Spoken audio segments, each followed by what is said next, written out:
hasta esta hora, el artículo 132 del Código Penal, difamación, dice, por este delito, que si es cometido por medio del libro, la prensa u otro medio de comunicación social, la pena será privativa de la libertad, no menor de 1, ni mayor de 3 años y de 120 a 365 días de multa. Este es el dictamen de la comisión correspondiente que encabeza Américo Gonza, que inicialmente pretendía que esta pena de 1 a 3 vaya hasta los 5 años. Finalmente se han quedado en 4 años de pena privativa de la libertad. ¿Qué buscan? ¿Qué hay atrás? Romy Chan es abogada penalista y nos va a ilustrar un poco acerca de qué hay detrás de este proyecto de ley. Romy, ¿cómo estás? Buenas noches. Buenas noches, gracias por la invitación. A ver, explícanos, ¿qué hay detrás de esto? Bueno, aparentemente pues hay un ánimo de evitar, me parece a mí, que a través de los medios de comunicación se pueda dar cualquier tipo de afirmación que pueda ser contrario o considerada una falta contra el honor, no solamente de cualquier persona, sino pareciera también de funcionarios públicos, ¿no? Porque normalmente quienes están más expuestos y por este supuesto, que es el tema del uso de los medios de comunicación, son los funcionarios públicos, son las personas públicas, ¿no? Sin embargo, realmente si uno mira con detalle, con calma, ¿no?, con un poquito más de serenidad la norma, lo cierto es que en la práctica no va a traer ningún cambio significativo o sustancial, porque la pena máxima sigue siendo 4 años. Y como bien sabemos, actualmente nuestro Poder Judicial, cuando un delito tiene una pena menor de 4 años, puede suspender la ejecución de la pena. Eso pues hace que probablemente se siga la tendencia de que cuando se trata de un delito contra el honor, los jueces no apliquen una pena efectiva, sino siempre una suspensión, ¿no? La única ventaja tal vez es que ahora, como la pena máxima es un poquito más, 1 año más, el plazo de prescripción se va a ampliar en 1 año y medio. Y esto pues va a darle mayor tiempo al Poder Judicial para que resuelva estos delitos contra el honor. A ver, el plan inicial era que no sean 4, sino sean 5 años. Y en 5 sí es cárcel efectiva. Sí, pero también eso solamente ocurriría en supuestos donde hay agravantes, porque también nuestro Código Penal tiene un sistema de tercios, ¿no?, así le llamamos, para establecer la sanción que corresponde a cada persona en concreto. Entonces, cuando uno es primera vez, ¿no es cierto?, que comete un delito de esta naturaleza, la sanción que pone el juez debe estar siempre en el primer tercio de la pena que establece el delito, con lo cual nunca iría realmente hasta los 5 años, siempre se quedaría en una pena, que bueno, ellos ponen 2 años, que probablemente fluctúe entre los 2 y 3 años de cárcel, que no sería efectiva, sino normalmente suspendida, ¿no? Lo cierto es que yo creo que ha faltado un poquito de rigor técnico en la norma, no se ha evaluado bien realmente en el proyecto de ley desde el punto de vista técnico cuál es la tendencia a nivel del mundo entero y realmente si era necesario hacer este agregado que se ha hecho en todos los artículos vinculados al tema de la obligación de la imposición de la reparación civil en favor del querellante, ¿no? Se establece como sanción en todos, eso es algo que se cambia en todos los delitos contra el honor, que va a ser obligatorio para el juez imponer la pena, por ejemplo, días multa, por ejemplo, pena privativa de libertad, pero sumado a una reparación civil a favor del querellante.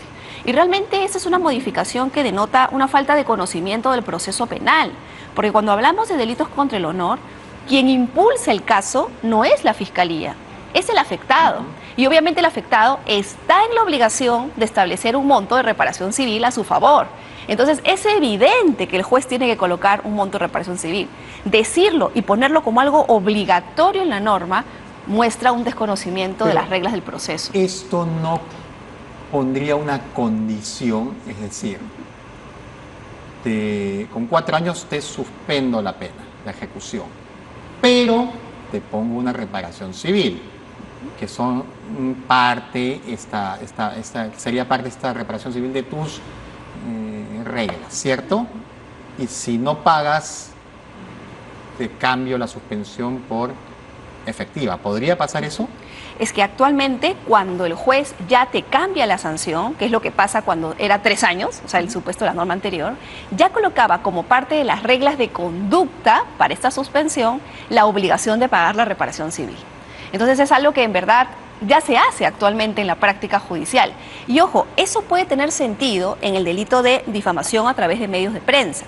Pero, por ejemplo, en el delito de calumnia, donde realmente no hay pena de cárcel, que es una sanción de 90 a 120 días multa, o sea, económica, allí, por ejemplo, este tema de obligar a poner la reparación civil ya no tendría ese sentido, porque no va a tener ningún efecto, ¿no? Es algo que el juez lo va a tener que hacer sí o sí, pero no se entiende por qué se incluye expresamente en el tipo penal. Entonces, no es técnica realmente esta propuesta, ¿no? Y por otro lado, realmente yo creo que si la motivación era, ¿no?, estamos suponiendo, buscar restringir de alguna manera lo que se pudiera decir de algunos políticos, de algunos funcionarios, o afectar a los medios de comunicación, realmente en la práctica tampoco va a servir para eso. ¿Y por qué?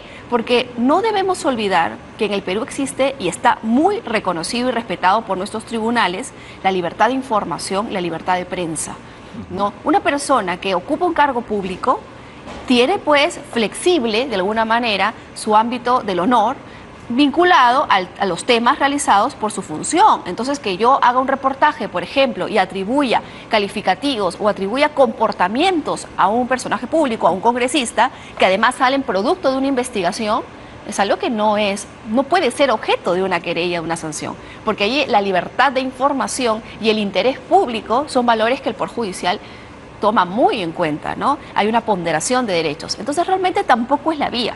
Yo creo que siempre buscamos el camino más fácil, lamentablemente, y se busca, pues, solucionar los casos donde sí hay afectaciones a la intimidad, que sí hay ciudadanos que sufren estos males de difamación, calumnia, sobre todo ahora con las redes sociales, ¿no? Se busca, pues, hacerlo a través de una norma, cuando en verdad el asunto no va por ahí, va por capacitar a los operadores jurídicos, por reducir los plazos en la resolución de las querellas. ¿Cómo puede ser que una querella demore más de 4 años? O sea, una querella no tiene mayor tema, es una audiencia única, pero es una audiencia única donde el juez lo que hace es única, pero la parte en varios días. Entonces, es una audiencia, continuación de la audiencia única, tercer día, continuación de la audiencia única, pero eso ya no es única. Entonces, todo debería actuarse en un solo momento, ¿no? Y eso implica manejo del proceso, manejo de los recursos, manejo de las normas, rapidez en el trabajo judicial. Y lamentablemente eso es algo con lo que los jueces no cuentan, ¿no? O por la cantidad de casos y temas que ven, que son más graves, homicidios, robos, violaciones, dejan un poco de lado. Entonces, yo creo que por ahí va el tema de las modificaciones, por ahí va el tema de la capacitación. Ahora, las decisiones que se toman en el Congreso tienen un contenido legal, jurídico y uno político, ¿cierto? Vienen con 2 mensajes. El mensaje legal es antes 5, ahora 4 años. El político es, ojo, más tiempo para juicio, 6 años, ¿cierto? Porque es 1,5 de proporción respecto a la pena máxima, más sanción y, acompañado de esto, más capacidad de querellarte, pues, porque finalmente te querello, anda, defiéndete en el proceso, y eso se convierte en una carga pesada para quien es el querellado. Sí, pero incluso allí hay que reconocer también el mérito de muchos jueces que cuando han visto querellas que han sido planteadas, pensando, ojo, en los medios de comunicación social y la información que la ciudadanía tiene derecho a recibir, ¿no?, que muchas veces han descartado querellas, pero de plano, o sea, ni siquiera han citado a la persona querellada, ¿no? Por ejemplo, ¿no?, un político que denuncia o que querella, ¿no?, a una persona porque le hizo un reportaje periodístico con hechos objetivos, con información y con testimonios que recogió en el reportaje, normalmente es desestimado incluso al inicio, o sea, ni siquiera se admite a trámite la querella, ¿no? Y eso es algo positivo. Entonces, yo más bien creo que esto no contribuye con justamente la eliminación de casos donde realmente hay afectaciones al honor, sino que al contrario, ¿no?, termina entrampa mucho más. Y además coloca disposiciones que, claro, un juez, una persona que conoce derecho, lee y dice, caramba, pero ¿quién hizo esta norma? Alguien que no tiene conocimiento técnico. ¿Me va a obligar a mí a imponer una reparación civil? Sí, pero eso es obligatorio ya, es parte del proceso. Si no lo hiciera, no tendría sentido la querella, que es un delito, le llamamos por acción privada, donde quien querella quiere su reparación. Es más, hoy en día la tendencia en el mundo entero dado que la querella se centra en el tema indemnizatorio, que es algo que se reconoce al poner la reparación civil, es que se elimine del Código Penal, que salga del Código Penal y pase al ámbito civil, y se establezcan medidas mucho más rápidas para, por ejemplo, hacer embargos de bienes, para garantizar el pago de la reparación civil. E incluso en los casos donde la reparación civil no es pagada porque la persona alega o dice no tengo dinero, ¿no? Porque también hay quienes dicen como no tengo bienes que perder, entonces yo puedo insultar a quien quiera. No, no funciona así, porque también te pueden declarar en quiebra judicial. Eso significa que no vas a poder conseguir ninguna cuenta bancaria, no vas a poder tener ninguna tarjeta de crédito, de débito, prácticamente desapareces del sistema crediticio.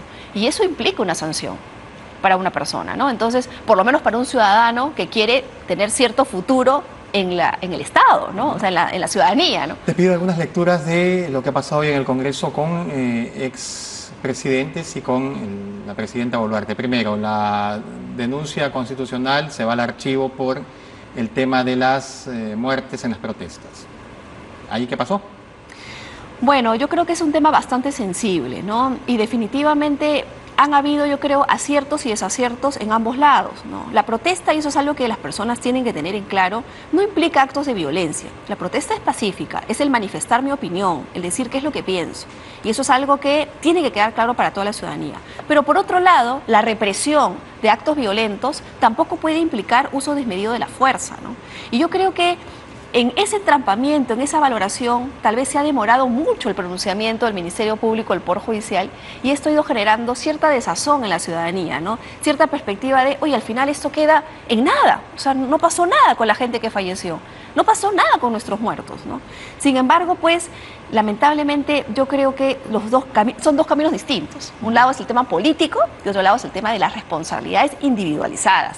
Y de lo que se ha visto, y aparentemente por ese lado va el tema, ¿no? Es que establecer una relación directa en este momento contra la señora Boluarte o incluso contra altos funcionarios, ministros de Estado, respecto de las órdenes que se habrían dado a la policía, es una conexión que no se puede realizar realmente, o sea, que aparentemente es difícil de hacer, por lo menos a nivel político, ¿no? Entonces yo creo que esta decisión va a depender mucho, finalmente, de lo que el Ministerio Público aporte como investigación. Apelo a que seas concisa. El vacuna Gate, Vizcarra sí pasó, se declaró procedente. Sí está más abierta la situación de Vizcarra, ¿no? Bueno, en su caso era un poco más claro, ¿no? Porque hablamos del delito de concusión. La Fiscalía de la Nación haya apuntado todas sus baterías a uso indebido del cargo para obligar a alguien a beneficiarte de manera personal. Y bueno, eso es algo que políticamente y penalmente creo que sí tiene un eco, ¿no? ¿Pena?